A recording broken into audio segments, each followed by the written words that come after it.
YouTube channel, Quezon Province Realty TV. Okay, it's me again, Miss Geraldine Villarasa. Okay po, bago po ang lahat, thank you nga po pala sa aking mga subscribers and viewers. Happy 402 subscriber ng Quezon Province Realty TV. Ako po ay nagagalak dahil tinatangkilik nyo po ang aking mga vlog. Okay po, pagbubutihin ko pa pong mabuti yung aking pagbablog ng mga property. Okay po, nandito po ako ngayon sa San Andres, Quezon. Meron na naman po akong ilolocate na isang property. Siya naman po ay 2.3 hectare pero hindi po siya gilid mismo ng kalsada. Kumbaga po ay siya po ay may right of way na nasa 250 meters. Yung pong right of way na yon ay inaasikaso po namin yung mga dadaanan dito at magbibigay naman po sila ng kalsada papasok doon sa area. Okay po, ito pong 2.3 hectare na to mula po doon sa national, doon sa town proper hanggang dito po sa aking kinatatayong ito, nasa 8 kilometers po ang layo niya. Then, yung pong property, yun nga po, sabi ko po sa inyo, pangatlong lote po siya. May dadaanan po siyang 2 lote. Then, next po nun, yun ang property na ibinibenta natin. Siya po ay matured CLOA title. Okay po, tara po at lalakarin ko po yung right of way ng 2.3 hectare ng San Andres, Quezon. Okay po, ito po yung kalsada na papasok dun sa, gagawing kalsada na papasok po dun sa area. Ayan po siya. Miminituhan ko po kung ilang minuto.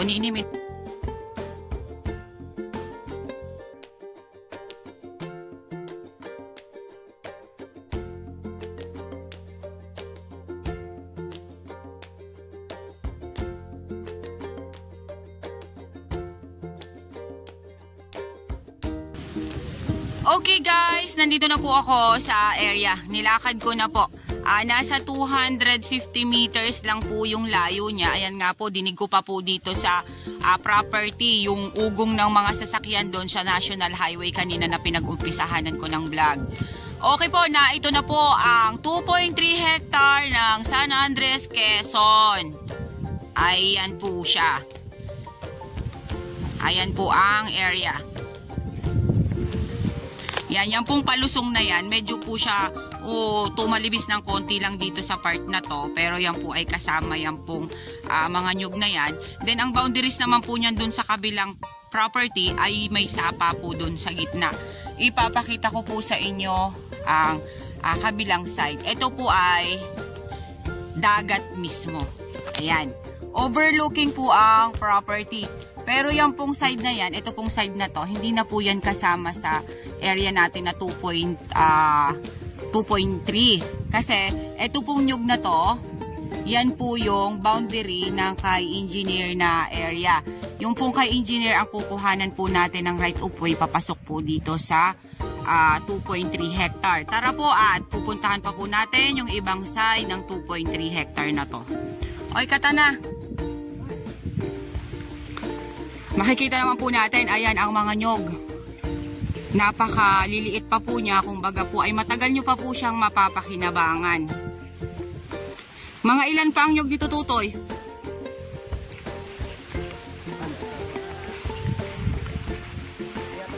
Magkano? Nasa 400 pa? Okay po. May mga bagong tanim din. Nasa kulang-kulang pong 400 yung mga namumunga. Then meron pa po siyang mga bagong tanim. Ayan po siya. Then ayan, eto meron na po ditong Jimilina sa side na yan. Eto kasama pa ito, bunso. Yan po, pagganyan yan.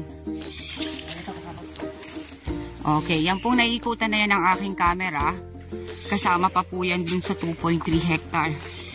Palaki po kasi siya dito sa paloob. Doon po sa may kay engineer. Medyo po makipot doon. Dito po lumaki sa paloob na to. Ayan, makikita naman po ninyo dito sa side na to. Medyo po siya maraming kahoy gubat, mga ipil-ipil po ang mga nandito sa side na yan. Walay pa po akong nakikitang fruit bearings. Halos po nyog ang nakikita ko. Ganda nito pag ito po natabasan. Flat po yung area dito sa loob, mga ma'am sir, oh. Oh. Medyo lang po talaga siya maramo. Ayan po ang mga nyog niya, oh. Napakabababa pa po nila. Tapos, ang mga bunga po nila ay malalaki ang buo. Sige, kahit maramo, tara. Papasukin natin yan. Lumalaban ako dyan sa mga ganyan. Ayan po siya, oh. Ayan, flat pa rin po dito sa side na to.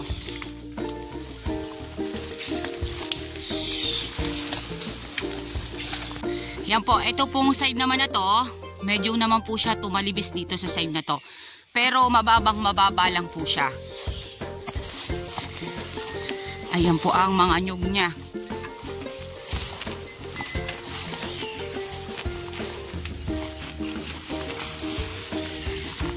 Okay. Pa-overlooking po dito sa side na to. Ayan po ang mga nyug niya, mabababa pa rin po siya.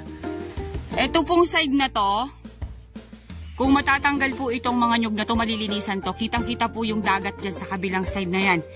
Yung pinakita ko po sa inyo kanina.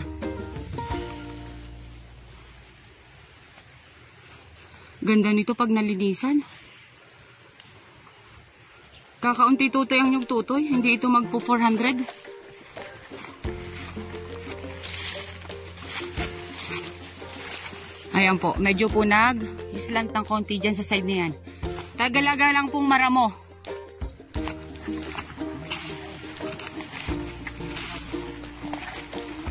Napakaraming ipil-ipil. Kailangan nating pasukin yan, iho. Ayan. Kita naman po ninyo ang mga nyog, oh. Napakarami po niyang bunga. Then, dito po sa side na to, ayan. Medyo po tumalibis ng konti dito. Yan pong side na yan. Tuto yung sapa ba dun sa boundaries? May tubig?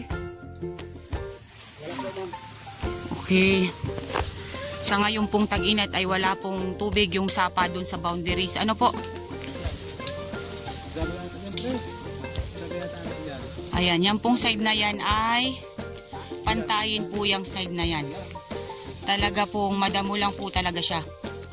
Ayan po, ito pong side na to, ayan, flat na flat po talaga dito sa side na to. Ayan po siya.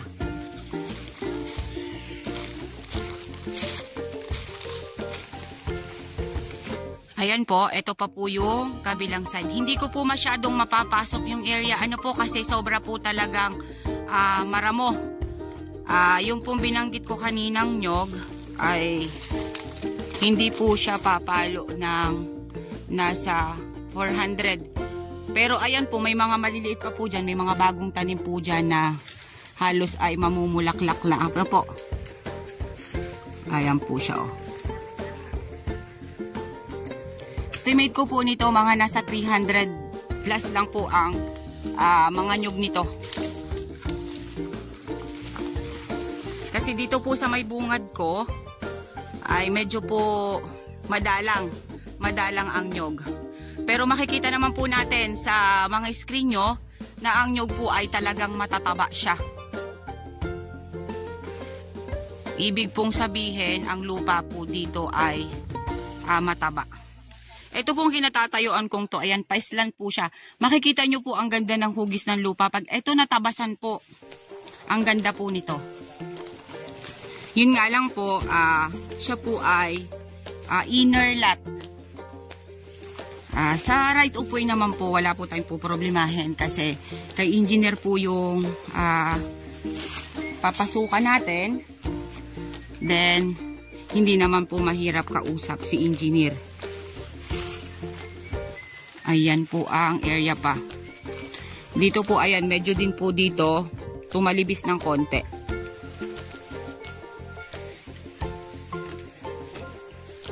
Grabe ang damo. Ayan po ang area.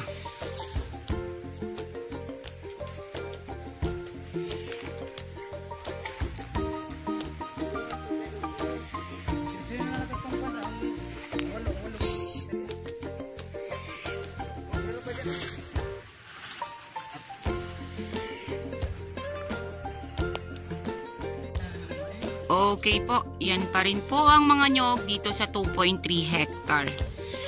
Ito po pala ay matured CLOA title. Ano po? Tayo naman po ay pagka magkakabilihan dito sa property, talagang aayusin po talaga namin yung daan na papasok po dito sa area na to. Hindi po namin kayo pwedeng pabayaan kung sino man po ang makakakuha nito. Kung sino man po ang makakabili ng property na to. Murang-mura po ito mga ma'am sir. 2.3 hectare, 950k only. Ayan po siya.